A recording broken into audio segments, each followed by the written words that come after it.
All right, welcome in everyone to a deep dive on a case that's really, well, kind of outrageous, to be honest.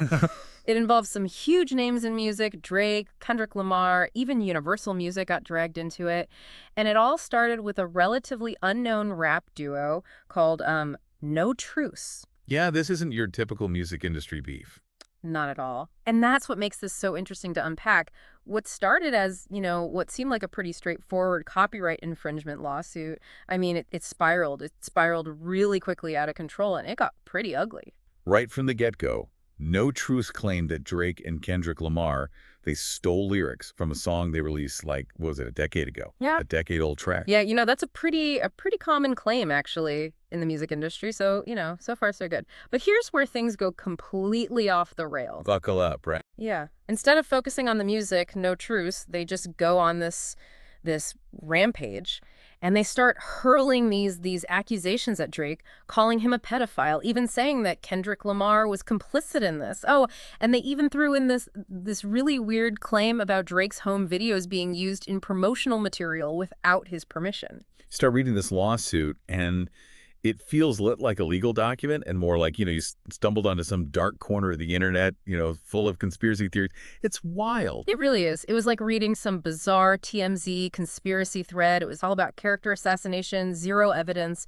You have to wonder, how does something like this even get filed? It was labeled a scandalous manifesto by some folks. It just goes to show how the legal system can, well, sometimes be manipulated for purposes that, it wasn't really designed for. So, I mean, this thing landed in front of a judge. What happened? The judge wasn't having any of it. It was dismissed, and dismissed pretty decisively. Mm. The judge just threw the whole thing out, said the claimed lyrical similarities, they were vague and unsubstantial, and just like that, case closed. No trial, nothing. So much for the copyright claim, and don't even get me started on those other accusations. It just goes to show the kind of scrutiny, the intense scrutiny, and the potential for these completely baseless attacks that come with being, mega famous like Drake. Yeah, you're a target, a huge legal target when you reach that level of fame.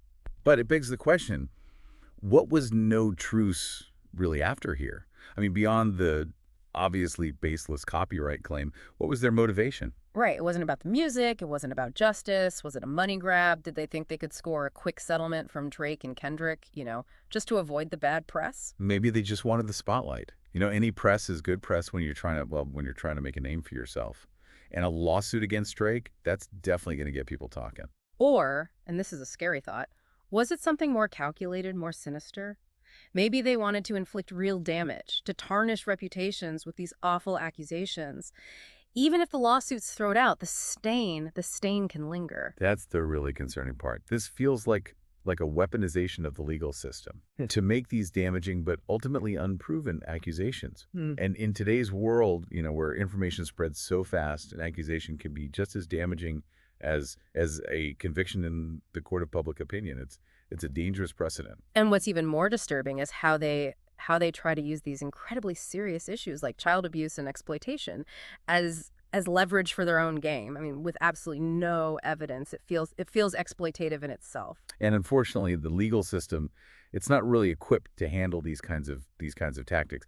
It's a huge challenge to address that kind of weaponization of these sensitive topics. In the end, the judge saw right through it, completely rejected the lawsuit. It's not just that No Truce was wrong, it's that they abused the system. And that's a big deal. So for our listeners out there, this case is a huge reminder to be skeptical. Be really skeptical of these sensational headlines. Just because something gets filed in a lawsuit doesn't mean it's true. Exactly. It's on us, all of us, to dig deeper, to verify information, and to always, always question the motives of the source. Who benefits from this story and who gets hurt?